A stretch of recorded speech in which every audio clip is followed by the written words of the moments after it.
and welcome to the All Things ITSM podcast. We're coming to you from BMC Engage in Las Vegas. I'm Kirsty McGowan. I'm here with Charlie Betts. Kirsty. Carlos Casanova. Hello, Kirsty. And we're speaking with Jon Hall from BMC. Welcome, Hi there. John. Nice to have you back on the panel again. It's been a couple of months since we talked to you at SITS. Yeah, thank you very much. Yeah. John, it's great to meet you, and as we were discussing a little bit earlier, asset management, I think, is an interesting concern that certainly hasn't gone away. I have a couple different aspects to it. Certainly the physical side of asset management.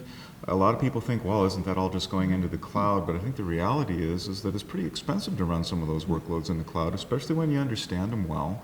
We do see people insourcing, bringing stuff back in-house. And then also under asset management, we also have the whole software question, which also hasn't gone away. And certainly licensing remains a concern, liability. All of these things remain very topical with big IT or actually IT organizations of all sizes nowadays. So can you tell us what your thoughts are as BMC on the topic nowadays? Sure. We're here talking a great deal at this conference about the whole digital service management picture. And we take that from the top. Companies are needing to deliver technology right through the line of business now. And really the ideal technology for their end users is just they push a button, they get their service. Yes. And I know we talked in London about how easy it is to change an airline seat now or push one button to get a car. But if that's the goal and the reality increasingly for companies, what happens when that button gets pushed is a whole lot of stuff happens to IT assets. And that is typically going to be a big combination of physical assets, of cloud things, of other services.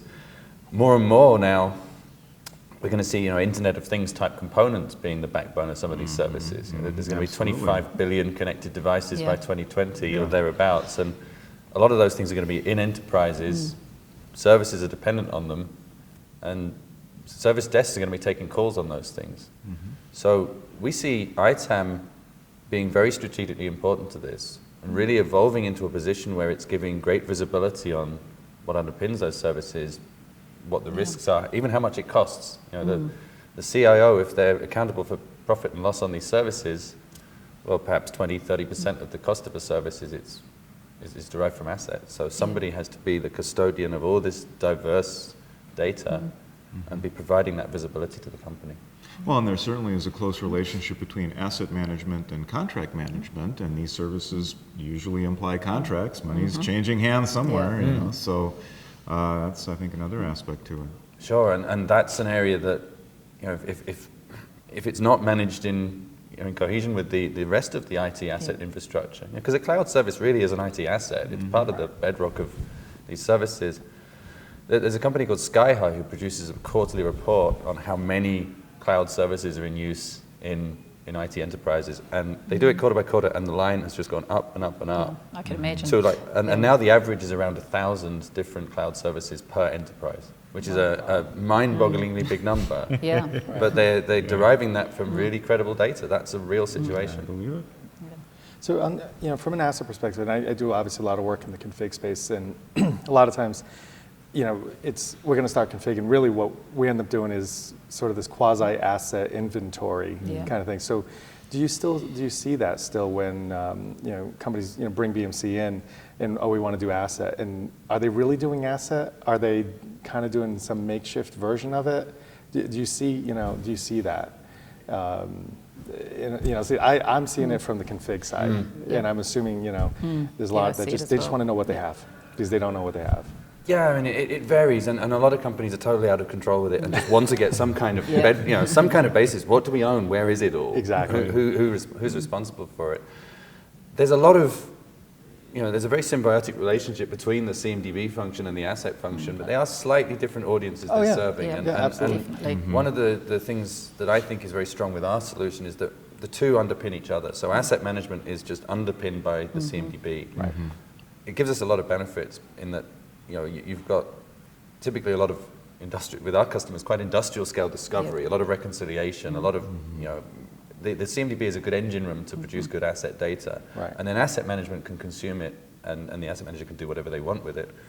And that already puts us in a position where if you provision a cloud service with BMC tools, you get those computers that you've provisioned, whether they're internal or even out on Amazon or Azure, they're assets to be managed in the IT asset repository. And you know, that means that, you know, that data is there for configuration management, for supporting change processes and the things that CMDB really underpins well. But it's also there for the ITAM group to, you know, to think about the contracts and the support. And that's why I bring that up, right? Like I said, so they bring me in to do config, and I see that they don't have really a good inventory control. You know, basically they don't know what they don't know, and they don't know what they have. And I'm like, okay, you're kind of getting ahead of the cart here. Yeah. Let's figure out your assets. What do you have? What do you really have? You know, where is it? And then you can move forward. So yeah, exactly right. It's, you know, and on the software piece, I've always, you know, had that discussion. Is the application that you just invested money in, resources, materials to build a non-tangible piece, is that an asset? You know, I kind of look at it from, well, sure it is. And there are companies that don't. So, you know, where do you see that? You know, do you see any trend on that at all? I think, particularly with software asset management, the big challenge for the last decade has been the compliance situation. Right. That's been everybody's focus. You know, that's what they're all thinking about. And that's driven by the fact that there are auditors knocking on the door, sometimes very aggressively. You know, so it's this horrible combination. Vendors have created horrendously complex license models, and then they audit aggressively against those license models, which isn't very nice, really. We do, but again, we do though think that, you know, that's not where people really should. You know, generally people want to be. They don't want to be fighting fires. They want to be being proactive. Right. And it's, you know, it's a little hard sometimes for people to get to that level of maturity, because you've got to stop the auditor coming in and demanding money. But increasingly, and again, especially with, you know, things like cloud, and whether that's, you know, more traditional apps being deployed on cloud platform or cloud services being brought in, you know, people are spending a lot of money on this, and more, as I say, especially if that money is then part of the, you know, the accounting for their new digital services, they've got to know about that. Exactly. So we're working to really build that messaging that software asset management isn't really something that should be reactive. Right. You've got to react, but you should also be able to be very proactive and manage things before they become a problem. Yeah, just letting everybody swipe their credit cards doesn't really scale. No, but it happens. And the other, part of the trouble is it's very hard. I do see sometimes the attitude that, you know, we should stop companies doing that at all. But every time somebody buys a cloud service or swipes their credit card, they're doing it because they want to get their job done. That's right. Yeah. And so I don't really personally, I'm certainly not in the camp of we've got to block it all. Yeah. Right. But I think asset managers need to be aware that it's happening and need to be at least be able to work out ways of getting that information, and maybe even communicate what the company doesn't know, so that they're giving, you know, because if you're not going to necessarily stop a sales team closing a deal that they happen to need to buy a service for. Absolutely, and I'm not, and I certainly don't want to give the impression that I'm opposed to, you know, people using P cards, you know, for these kinds of things. There's a great term that's starting to circulate in the industry called cost of delay. And if you have an asset process that indefinitely delays people from, you know, buying what they need, they will go around it. Absolutely. The question is, you know, for more centralized capabilities, you know, how do we take an enterprise asset management process and make it agile enough so that the teams who are out on the front lines don't perceive that they're adding, you know, cost of delay, unacceptable cost of delay. The way I'm actually presenting on this later on. The way we see this is you need to identify, you know, for each asset. You know, firstly, do we have a strategic need to manage it? Probably yes, but in that case, what are we going to do to get the data? There's still going to be a large part of the data set for config for asset that's discovered in the traditional way.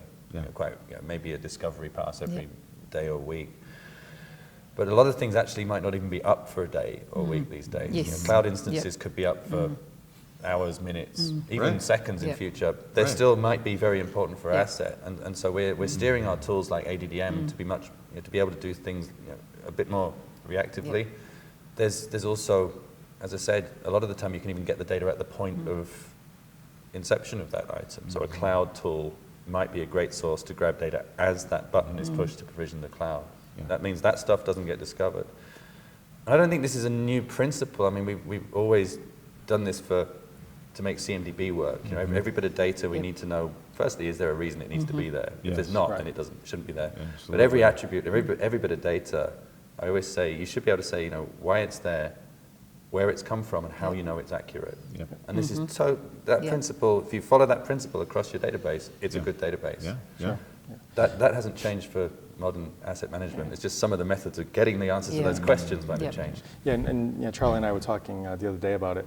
If you look at some of those things, then they're not really online. Your financial, your quarterlies. Those things, they're vitally important, but they may not really be online in their full capacity until the end of the quarter, which is when you need it to run. I don't want to know afterwards, or you don't want to impact quarterly runs or year-end runs.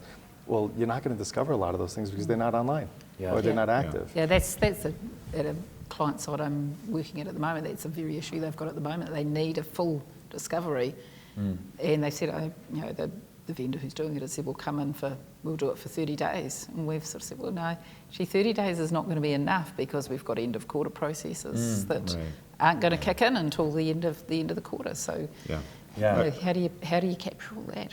I love, though, the question about data quality, or the mention of data quality. In fact, I'll go out on a limb here and I'll put a little bit of a plug out, because I've also been involved over the years in the data management community. There's conferences like Enterprise Data World. There's a professional association called the Data Management Association.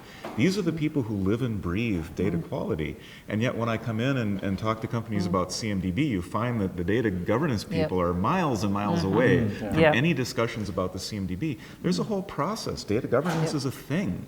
Data quality management, there's books, there's seminars, and it's... So we need a little bit more of that. So I really appreciated you mentioning that. We have to make sure asset management is prone to silos. Well, is it prone to silos? IT is prone to silos. And what we see, we'll talk to customers here who have systems ranging from 30 years old to 30 minutes old. So I spoke with an airline who are a customer of ours yesterday, and the chap from the airline said he's managing a tool that's basically 15 years old, but it's business critical. That is going to be a very different set of data to the stuff that's going on with and maybe their frontline dev teams who are probably using Docker or tools like that. All that stuff is pertinent, and if we don't have somebody to be the overarching manager of that, then you're going to get silos. Yes. It's always been the way, and I see asset management as having a very important role to. They can't be the expert on all these things, but they can be the one who says, who's accountable to the CTO for at least giving a view across all those silos. Because you've got to let the experts be experts, but there's also a need to have an overarching view of there has to be that complete umbrella that has the entire picture. Well, very good. Well, it's been a pleasure talking to you again, John. Thank you. And hopefully we'll get the chance to chat on some other topics, because I know you wear many hats. Thank you very much. So Thank you, John. Thanks.